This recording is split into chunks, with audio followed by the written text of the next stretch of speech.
Șara mai te rog. La major, please. Mai mișca puțin.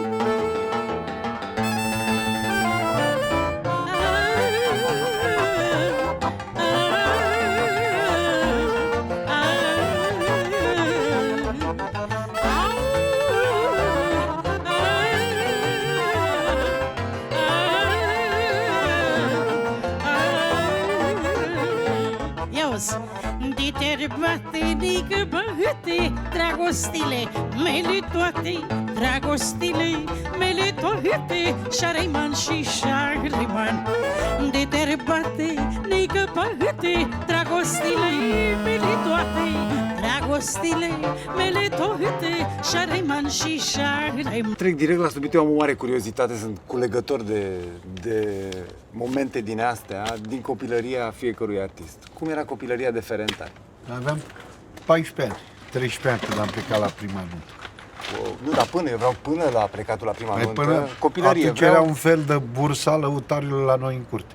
Deci tata, Ilie Udilă, venea dimineața după ce terminau nunta toți lăutarii. Că tata, cum era pe timpul ăla, cânta pe cât un butoi de vin. Așa era, cum era timpul. Și dimineața veneau toți lăutarii. V-ați expus obligatoriu muzicii și cum s-a ales instrumentul în cazul ăsta? Deci când m-am apucat eu, tata nu mă suporta. Că nu vreau să cânt cu acordeon. Da, și a plecat în America. Și când a plecat în America, mama, bă, ce faci? Pune mâna. Și eu vreau un clarinet. Și mi-a adus a doua zi clarinet. De ce clarinet? Mi-a plăcut mie cum suna un clarinet de muzică clasică și am văzut la televizor și zic, ia-mi un clarinet. Eu nici nu știam ce. Mama la 2 zile mi-a adus și profesor și mi-a arătat notele, tot. Dar fiindcă la noi, în curte, era un acordeonist, Dumnezeu să-i odiera, că nu vreau să vorbesc, Mieluță, Dorel, Bebe de la Petrechioaia, toți învăța la tata. Și mie, pentru prima dată, deci eu am fost primul clarinetist care a cântat lăutărie cu clarinet. Știu asta, vreau să nu glumesc, nu exagerez cu nimic. Da. Tata nu știa că eu cânt și nu mi-a adusese mai nimic din America, după un an și ceva. Și surpriză, era minte cât 2-3, deci era toți lăutarii la noi în curte, că după un an și ceva era mare chef. Și unchiul meu, Fane, Ilie, vreau să-ți fac o surpriză, vreau să cânte cineva. Cine, mă? George. Cum cu acordeonul? Nu, mă, nu știa tata. Cu clarinet. Câți ani aveți? Aveam 13 ani. Și am luat clarinetul și când am început să cânt, a început să plângă că el nu mi-a adusese mai nimic după un an și ceva. Dar că eram nebun. nebun. Ce piesă ați cântat atunci? Am cântat o horă care era bătrânească, de la Bedur. Tata, când a văzut, a început să plângă. Nu mai era bun de nimic. A doua zi mi-a luat uniforma de școală și a avut o grămadă și mi-a făcut 4 costume, s-a dus, mi-a luat pantofi, cămăși, cravată și m-a dus la ansamblul UTC-ului, cum era pe timpul. Da. Prima oară pe scenă cu tata când a fost? Păi la 14 ani. Atunci după ce v-a văzut După ce m-a văzut, mă lua la cântările lui toate. Trebuie să adapteze repertoriul cunoscut pentru clarinet sau invers a fost? Nu, am învățat tot ce trebuie. Ce trebuia să pleci să cânti la o nuntă. Da. La repertoriul respectiv, da. Am înțeles, știu tot dintr-un interviu mai vechi că înregistrați piesele, dar pe ce le înregistrați ca după aia să le învățați? Puțin mai târziu, înainte când au apărut, era la casetofon, la record. Magnetofoane, da. Păi și genul ăsta de gest, îl mai aveți și acum, dacă vă place ceva? Învăț, studiez, sigur, toată viața, cât trăiești în vieți. Nu există, n-ai cum să mergi undeva, trebuie să știi orice îți cere omul. Și folclor, și lăutărie, și orice e nevoie.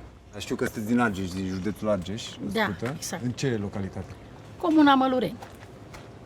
Este o comună în paralel cu orașul Curtea de Argeș. Da. Eu sunt dintr-o familie de lăutari. Era clar că muzica era de dimineață. Mama cânta cu vocea romanțe, nici de cum pe departe muzica lăutărească la noi în familie. Eu aici am învățat, în București, când am venit, după ce am terminat școala acolo. Dar din momentul când am auzit muzica lăutărească,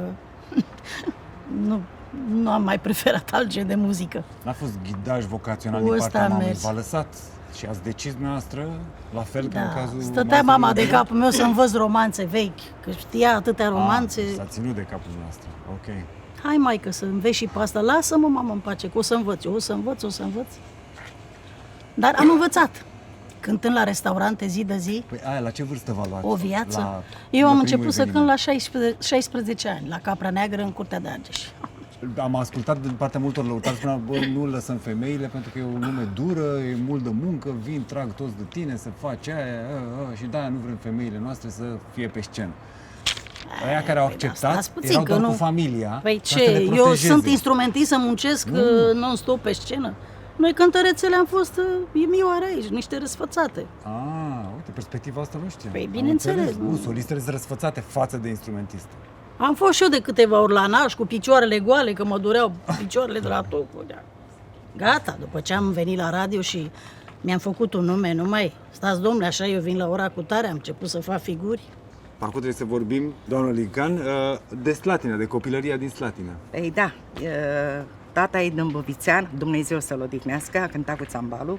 Mama mea din Olteancă, pur Olteancă, din Slatina. Deci copilăria acolo a fost, în Slatina. Deci până la 11 ani, acolo m-am născut, am crescut până la 11 ani. Cu muzica și eu și cu aferentă. muzică oltenește, muzica oltenească. Mama mea fiind olteancă, cântăreață, cam de pe la 11 ani, deja m-au luat părinții la nunți. Cântam nunți, cântau părinții. Da. De sâmbătă, așa se Până cânta. marți. De sâmbătă Dimineața. până marți. Ei, vă dați seama, dormeam în căruță, învățam, plecam câte 5-6 kilometri pe drum și cântam cum se cânta la naș, duceai socre acasă. Deci suntem rodați și avem experiență foarte, foarte mare. Și a venit Neion omul și m-a ascultat. Îmi cânt. La o nuntă l-am luat și la urmă a venit la noi acasă și m-a ascultat. Ei, așa m-a adus în București la familia lui și am cântat și de atunci a rămas Ați intrat Mioara în circuit. de la Găiești. Am intrat în circuit. Ei, așa am început. În 79 ați făcut prima ieșire afară, nu? Am fost plecată cu Ștefan Bănică senior, cu Loredana Guroza, cu Ștefan Fecioru, 79 nu cred că cu Loredana. Horia Moculescu, Moculescu, cu da. Cotabiță, cu Cristina Stamate. Am făcut turneu 7 ani de zile în America, vreo 7 ani de zile Israelul, vreo 6-7 ani de zile Germania. Am colindat. Vreo 15 ani am făcut așa, cam an de an, America. Și în comunitatea românească, plus asta, băiatul meu, Gianni, este stabilit în Olanda, am susținut concerte, nu la români, la străini și eu zic că a fost bine.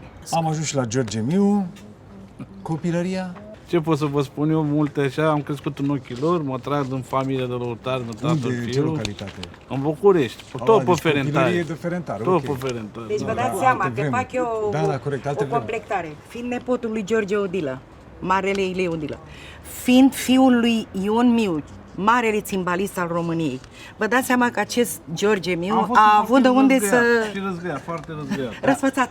Da, ai încercat și alte instrumente sau a fost clar Nu, că țambalul a mi-a fost? plăcut de Da. când mă știu. Bine, când mai cânt și pe la pian și pe la astea, așa, după plăcere. Da, așa, nu, țambalul mi-a plăcut foarte mult.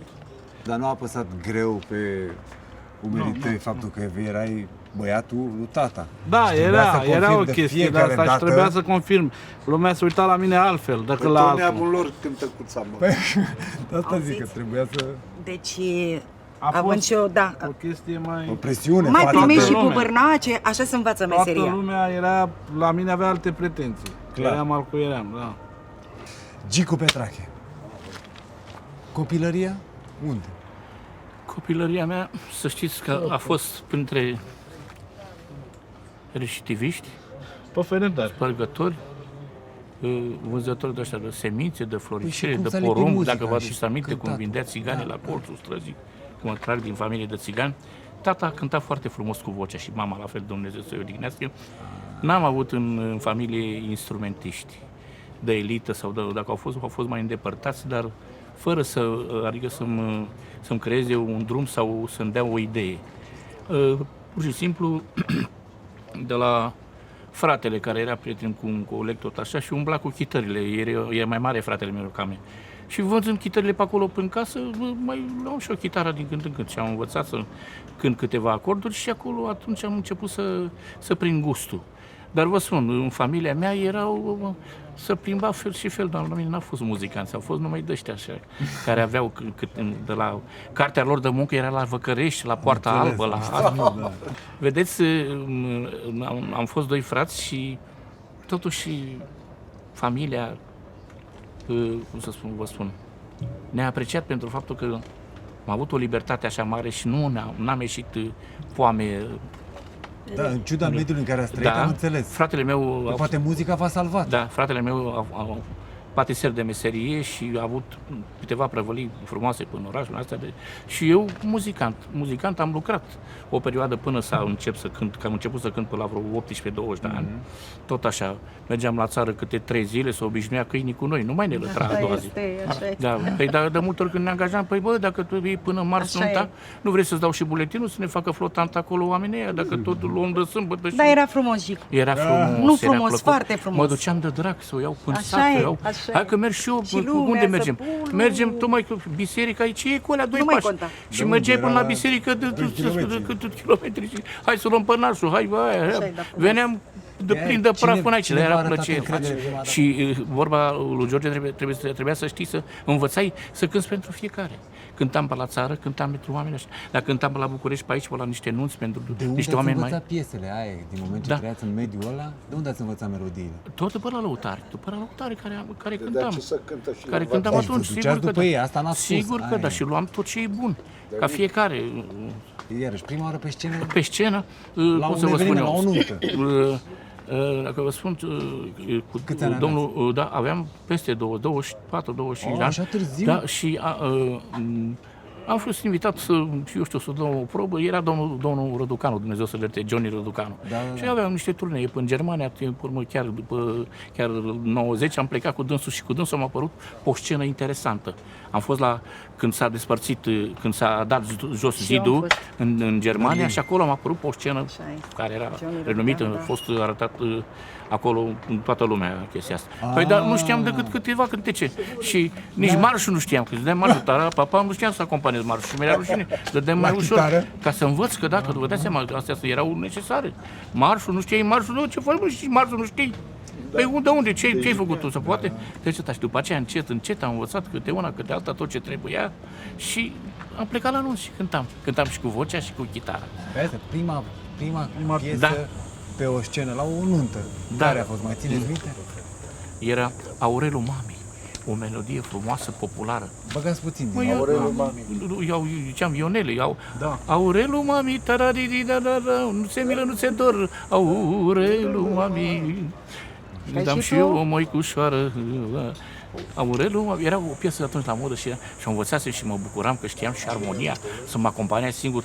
Deci, încet, începusem să prind gustul și vă dați seama, trebuia să-mi fac un repertoriu mai bogat ca să pot să fiu cerut și căutat ca să cânt la anunț. Și ajungem și la acordeonist, Florin Țuculan. Copilăria? Eu sunt într-un sat din Bobești, se numește, la 3 km de București și este un sat de lăutari. Deci acolo, de la 6-7 ani, încep tot Și să... din familie de acordeoniști? La mine în familie nu e niciun muzicant, decât eu sunt singur. Da. Asta e raritate. Niciun muzicant la mine în familie, da. Eu am studiat acordeonul singur, de la 7 ani. Te-ai apucat, ai găsit Da. pe cineva în sat? Auzeam așa la cum era acordeonul ești mare, cum era la ăștia și Păi, da, ca să înveți acordeonul Deci- trebuie să ai un instrument. Cum ai făcut rost de instrument ca să te apuci? Să... păi eu îți făceam pe mama mereu să-mi ia și mie acordeon. Aveam 7 ani și spunea să-mi ia acordeon. Mai venea Ți pe se la părea mână și mult mai prea cânta. mare pentru tine, copil fiind, că edita mai instrumentul ăla. Veneau mulți muzicanți acolo. Cei mai mari muzicanți venea să cânte acolo la noi. Păi și Toma Zaharia. Da, Unde? vă salut cu respect. Asemenea, unde ai copilărit? Unde am copilărit în București, Toferentari? Calea Dudești. Asta e. Altceva. Corect. Păi și copilăria ta a fost plină de muzică? Cum Da, te- exact. Cum așa? Păi Calea Dudești este bine cunoscută că acolo au cântat foarte mulți lăutari, erau foarte mulți romi și se făceau, adică era Burse de ajuns erau să ieși afară și auzeai muzică și fiind copil mă duceam și ascultam mari lăutari care sunt și de față, George Udilă, Gicu Petrache.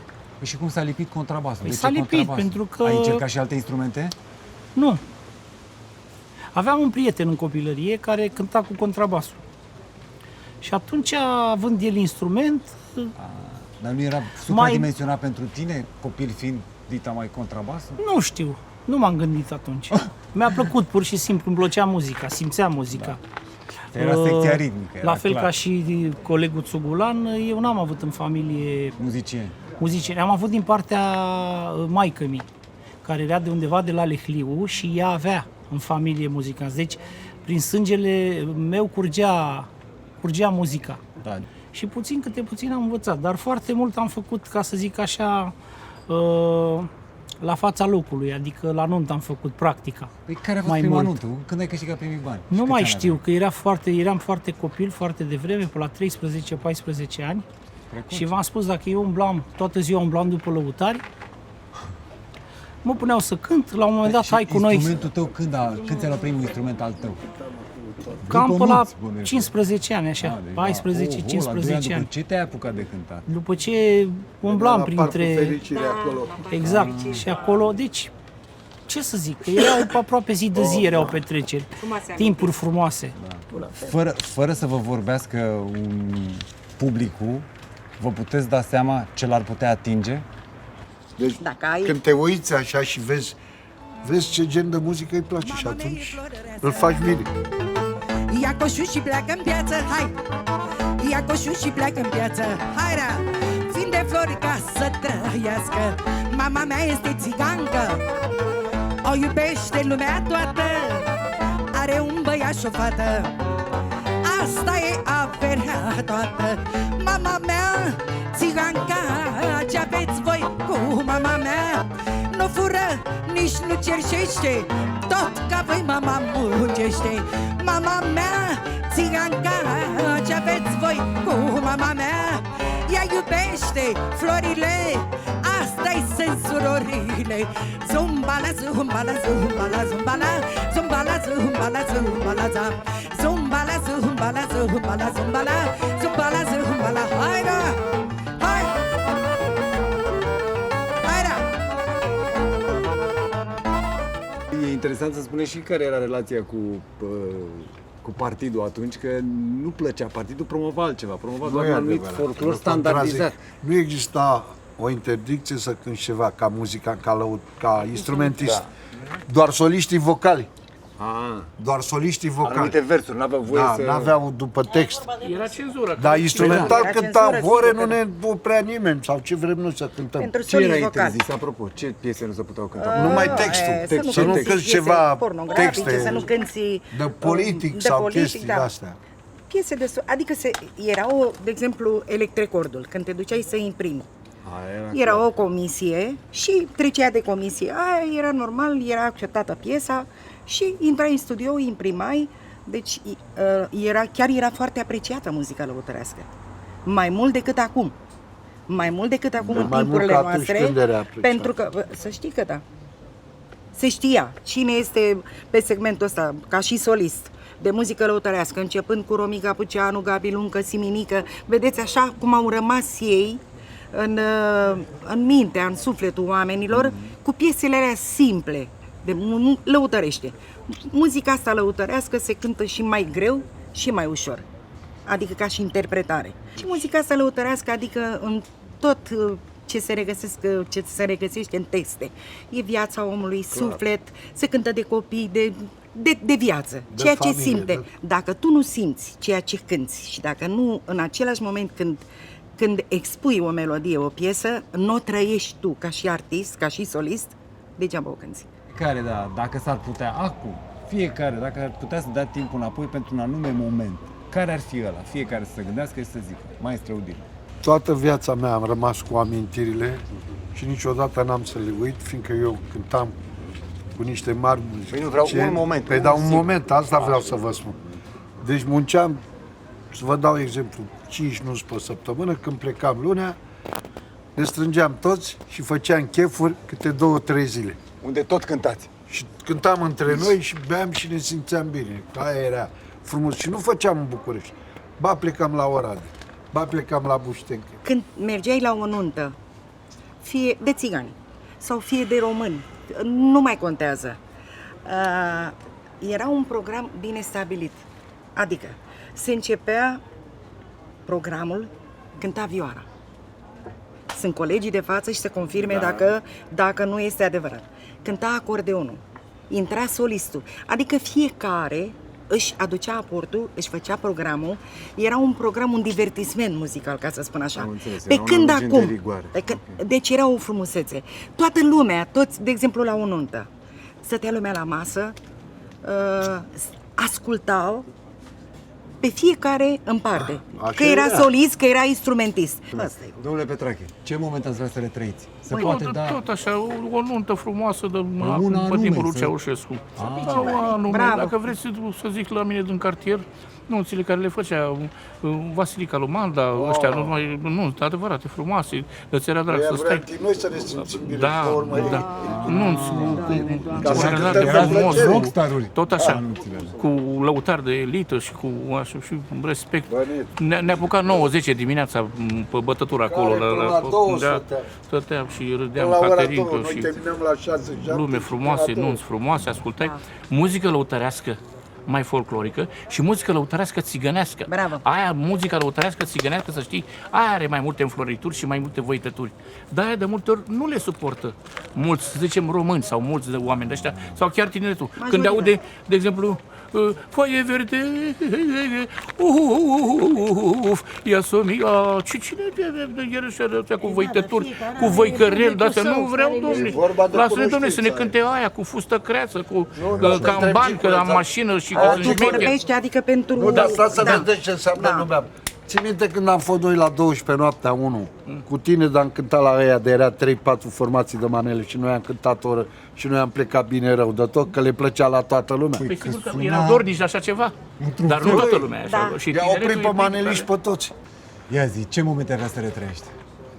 Eu sunt un om care nu mă uit în spate. Pe mine mă interesează doar prezentul și viitorul. Dar dacă ar fi așa, ce pot să spun? Copilărie, din copilărie. Un moment anume. Păi sunt mai multe. Bineînțeles că sunt multe. Când te-ai Un insulat. moment care nu are legătură cu muzică? Au, Doamna Te-am Ferrar, amintit că ce ați vrea să retrăiți? Eu vreau să mă reîntorc la hotel Muntenia de Pitești, unde am cântat cu o formație Nicu Matache, pianist, În ce an? Mitu Ciontica, acordeonist de muzică clasică. Acolo am învățat eu să cânt muzică clasică, muzică de restaurant. Da. Că dacă nu înveți muzică de asta, n-ai cum să cânti. Acolo veneau numai străini, pe timpul lui Ceaușescu. Înainte de 89, ok. Și știți de ce mi-aș dori să mă reîntorc Spune. în timp? Pentru că acolo erau părinții mei aproape de... Îmi pare rău că am plecat de acolo, dar eu am venit la București pentru radio și televiziune.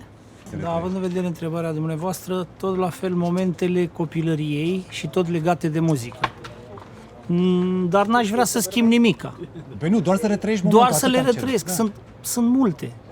Sunt multe momente, de exemplu, când eram copil și mă duceam și toată noaptea stăteam lângă țambalul lui Gianni Lincan, fiul doamnei Mioare Lincan. Și când mă duceam acasă dimineață, îl visam cum cânta cu țambalul. Dacă ar fi să retrăiesc un anumit timp, să dau timpul înapoi, aș vrea să-l mai văd la contrabas pe mentorul meu, Leonard Verginica, care din păcate nu mai este printre noi. Iar legat de ce spunea colegii mei, faptul că ne pierdem identitatea și pierdem tradiția este un lucru grav. Nu sunt împotriva progresului, deloc, din contră, îmi place și mie. Îmi place tot ce e nou și ce este frumos. Dar dacă ne uităm rădăcinile, ne uităm de unde am plecat, nu mai știm încotro vom merge. Noi, muzica lăutărească este aproape de jazz. Noi tot timpul improvizăm. Tot timpul nu știm peste câteva secunde ce vine, ce cântăm de obicei. Și ăsta este regretul meu, că lumea nu aderă la lucrurile astea originale, adevărate. La cultura noastră, noi romii, de exemplu, asta a fost. De ce uităm de unde am plecat?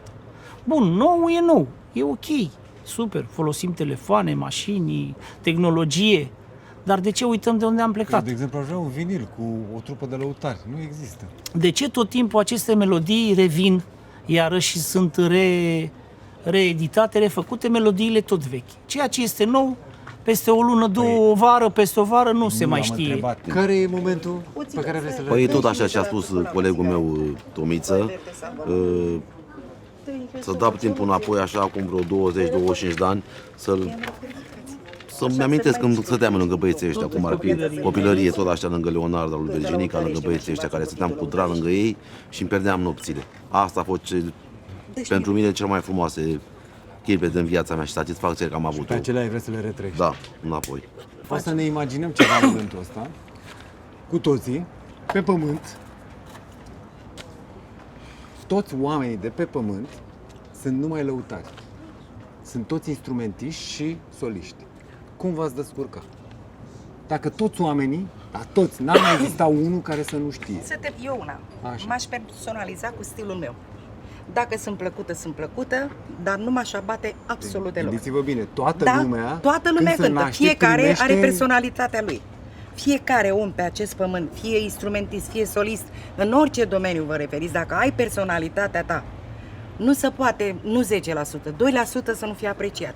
Și dintr-un globul ăsta vine și o V-ați pâine găsit pentru loc. mine, Ok. sigur că da. Eu Mai aici trebuie. așa gândesc. Ce-i face? Ar fi numai instrumentiști. La toată lumea aș cânta la fel.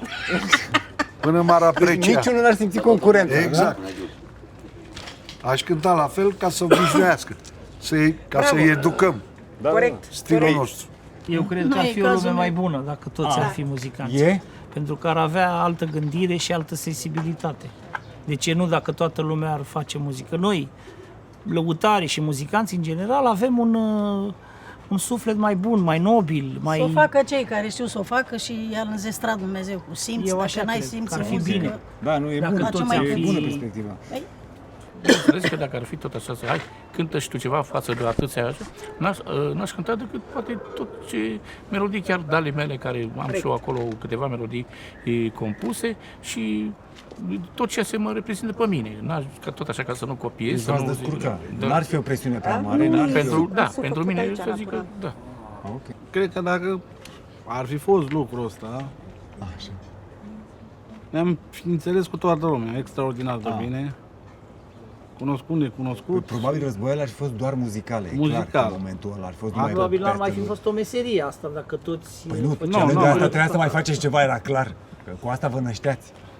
Păi începea și un război pe Da. Nu, muzical, era muzical, era Război clar. muzical, da. Bă, da, cât un război Păi muzical, muzical, n-ar fi fost rău un război muzical. Bă, dar chiar ați accepta un battle între două tarafuri? Dar cum să nu? Păi poate o să iasă. Cu toată Vorbim dragostea. cu VRTV-ul. Ați auzit? Tocmai s-a acceptat un battle între două tarafuri. Băi, Foarte battle. bine. Nu știu cine... După Păi pandemie, cântă doamna, și cu juriu. Cântă când un taraf, când celălalt. Da, cu mare și plăcere. se provoacă Sigur și că un da. juriu spune cine Care i-a câștigat. o rundă sau... Da. Corect. Da, noi am fi cei mai buni. Eu să fie cât mai plăcut, ca să pot să fac treaba. Adică nu m-aș certa cu nimeni și aș loc pune pentru acordeonul toată invers. lumea, nu? Aș cânta invers, nu numai cu stânga, nu cu dreapta. Așa ca să fie mai inventa, am Da. înțeles. Bine, vă mulțumesc. Cu toată dragostea și Da, mulțumim frumos. mă aștept concertul. O melodie care mă și reprezintă, să știți, pentru tot consumatorii. Și eu sunt un consumator foarte bun. Arzu foc cu băutură, cine te mai bagă în gură? De când zic m-am săturat și iarăși m-am îmbătat. Arză-te foc băutură, cine te mai bagă în gură? De când zic m-am săturat și iarăși m-am îmbătat. Și dacă n-aș mai bea viața cum ar fi, poate aș mai scăpa de gura lumii. Dacă nu mai beau, nu pot să trăiesc. Dacă nu mai beau, nu pot să iubesc. Ti-da-da-du-lai-lai, ti-lai-la, ti-da-da-du-lai-lai, ti-la-la, ti-da-da-du-lai-lai, ti-lai-la, ti-da-da-du-lai-lai, ti-la-la. Hai da! Bine, George!